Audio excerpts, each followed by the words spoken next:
அதாவது சாட்டை துரைமுருகன். அட சாட்டை துரைமுருகா, என்னடா நீ நாம் தமிழர் கட்சியில இருந்துகிட்டு நீ எங்கடா வேலை பார்த்துக்கிட்டு இருக்கிற? நினைச்சு மதுரையில மீட்டிங் போய் நீ வந்து அண்ணாமலை நேர்மையான அரசியல் தலைவர் சொல்லும் போது நினைச்சேன். இப்ப என்ன அப்படின்னா பாருங்களேன், திருச்சி சூர்யாட்ட வசமா போய் சிக்கி வசமா போய் பண்ணி இந்த ஏற்கனவே வந்து கோயம்புத்தூர்ல அண்ணாமலையை ஜெயிக்க வைக்கிறதுக்கு திமுக வந்து டம்மி வேட்பாளரை போட்டிருக்கு அப்படின்றது ஒரு வீடியோ போட்டாப்ல. இந்த வீடியோ ஏன் போட்டீங்கன்னு சொல்லி அண்ணாமலை தரப்புல இருந்து, ஏன்னா அவங்க சம்பளம் கொடுக்குறாங்க, காசு கொடுக்குறாங்க, எல்லாம் பண்றாங்கல்ல, இன்னும் இந்த பவுல நம்மகிட்ட வாங்கிட்டு நம்மளுக்கு எதிராக வீடியோ போடுறான், அது என்னன்றத கொஞ்சம் பாரு அப்படின்ட்டு திருச்சி சூர்யா வச்சு ட்ரிகர் பண்ணி பார்த்திருக்காப்ல. திருச்சி சூர்யா வச்சு ஒரு வேவு பார்க்க விட்டுருக்காப்ல. திருச்சி சூர்யா மொத்தத்தையும் போன்ல குழஞ்சு இந்த மாமா பாய வாயப்பெல்லாம் புடுங்கி நீ என்ன செஞ்சுக்கிட்டு இருக்க, கொஞ்சம் பாது பண்ணுங்க தலைவரை. அதனால தலைவர் உங்க மேல நல்லா அபிப்பிராயம் வச்சுக்கிறாரு. இவருக்கு உடனே அதுக்கே இதெல்லாம் வந்து ஒரு நரேசன் செட், அதுக்கு சின்னத்தை பறி கொடுக்கணும் சொல்ல முடியும், ஒரு நரேசன் செட் பண்றதானே. மற்றபடி வந்து நம்மளுக்கு எதிரி திமுக தான். அண்ணாமலை ஏன்னா அண்ணனே சொல்லிட்டாப்ல, எதுக்கு போட்டுக்கிட்டு, அதாவது என்ன சீமான் என்ன சொல்லுவாப்லையா, சாட்டை துரைமுருகன் போடுற ஒவ்வொரு வீடியோவும் ஒவ்வொரு கண்டென்ட்டே அவர் பார்த்து சொல்லுவாப்லையா, எப்பா இந்த வீடியோ போட்டிருக்கு, இது மாதிரிலாம் வேண்டாம்ப்பா, பிஜேபி பத்தி பேச அப்போதைக்கு போட வேண்டாம்ப்பா, ஏன்னா நம்ம அவங்களுக்கு தான் வேலை பார்க்குறோம், இப்போதைக்கு நம்ம திமுகவை தான் மொத்தமா டார்கெட் பண்ணணும், இடையில வந்து நம்ம பிஜேபி அடிக்கிறது வேற, மற்றபடி இப்ப தேர்தல் டைமா இருக்கு, அதெல்லாம் கண்டென்ட் இந்த கண்டென்ட் போட வேண்டாம்ப்பா அப்படின்ட்டு சீமானே சொல்லுவாப்லையா.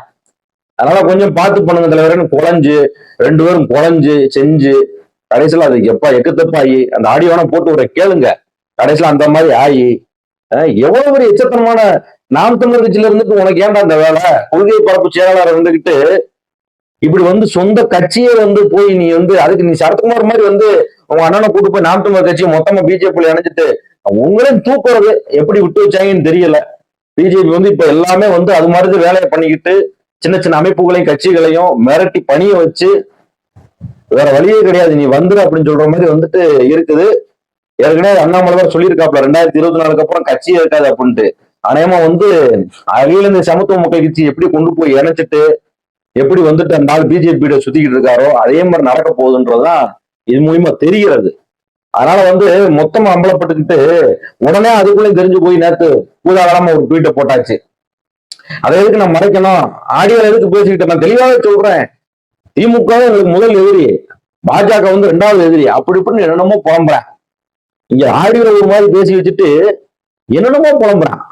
அது என்னன்றது நீங்களே கேளுங்க, கேட்ட உங்க கருத்து, உங்களுடைய தம்பிகள் தற்கொலை தம்பிகள் உங்க அண்ணன் கொள்கை பரப்பு செயலாளர் பேசின லட்சத்தை கேட்டு நீங்க என்ன கருத்துன்றதை நீங்க போட்டு போங்க. இதுக்கு மேலே அந்த கட்சியில பயணிக்கணுமான்றதை நீங்க முடிவு பண்ணிக்கோங்க. அவ்வளவுதான் நம்ம சொல்ல முடியும். இந்த கண்ணோட்டத்துல கொண்டுட்டு போக போகுதுன்னு அடுத்தடுத்து வைக்க போற மூவில பொறுத்து இருக்குல்ல, நீங்க பாருங்க, அடுத்தது படிப்போம். அதை கொஞ்சம் பார்த்து செய்யுங்க. இல்ல சொன்னாரு, இல்ல நமக்கு டார்கெட் அவங்க கிடையாதுப்பா, விட்டு நம்ம முழு டார்கெட் இவங்க தான் நமக்கு அப்படின்னு சொல்லிட்டாரு. யாருங்க?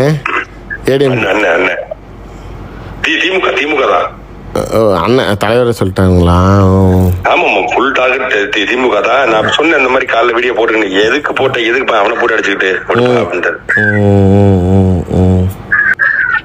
இதனால நாளைக்கு இது விட்டுருங்க, இனி பாத்துக்கோம். சரி விடுங்க, இல்ல நீங்க வேற எங்க அடிச்சாலும் பரவாயில்ல, இங்க நீங்க சொல்லிட்டீங்கல்ல 100 விழுக்காடு நடக்குது, பாத்துக்கிறேன். சரிங்க சரிங்க, நான் கமிட்மெண்ட் கொடுக்க மாட்டேன், கொடுத்தா 100 அது இனிமேல் அது டாபிக் இல்ல, விட்டுருங்க. சரி மாட்டேன், அவ்வளவுதான். நன்றி நன்றி நன்றி. அது எதை எப்படி கொண்டு போகணுமோ அதுக்கு தகுந்த மாதிரி நான் பாத்துக்கிறேன்.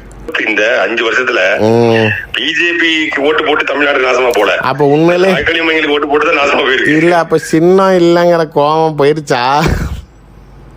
அது கோபம் இல்லம்ல, அது ஏங்க அது சீரியஸா நீங்க மனசாட்சி பொதுவா ஒத்துக்கணும். அது எங்க மேல தப்பு இல்ல, நீங்க டக்குன்னு எங்க மேல அந்த இடத்துல அடிக்கிற பேச்சு நீங்க கொஞ்சம் கூடயே இருக்கிற கூடயே சுத்தறியே செவ்வாழா ஏதாவது ஒரு வார்த்தை சொல்லிருக்கலாம்.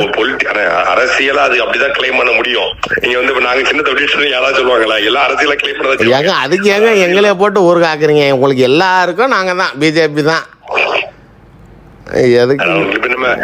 வேற சின்ன மைக்கு சின்னம் கொடுத்துருக்காங்க, நம்ம இருந்தாலும் வேற சின்னம் கேட்டு முயற்சி பண்ணிட்டு இருக்கோம், அன்னைக்கு தெரிஞ்சிடும். ஏன் அது நல்லா தானே இருக்குது, உங்க தலைவருக்கு அடையாளமே மைக்கு தானே. சவப்பட்டியா? அது கடைசியா பாத்துப்போம் தேர்தலுக்கு அப்புறம். நீங்க அதுக்கு முன்னாடி பாருங்க, ஏங்க நீங்க கொஞ்சம் பார்த்து செய்யுங்க இனிமேட்டு. பாத்துக்கோ இனிமேல் இல்ல பாத்துக்கோன்னு சொல்லிட்டு அப்புறம் நீங்க அவ்வளவுதான். உங்ககிட்ட சொல்றது அவர்கிட்ட சொல்ற மாதிரி தான் சொல்லிருங்க. நீதான் ரைட்டு, சந்தோஷம். சரி, பொலிட்டிக்கலி ப்ரெஷர் அவருக்கு இனிமேல் இது பண்ண மாட்டேன்னு சொல்லிட்டு சரி, சரி, சரி, சரி. சரிங்கண்ணா. நன்றி. நல்லது.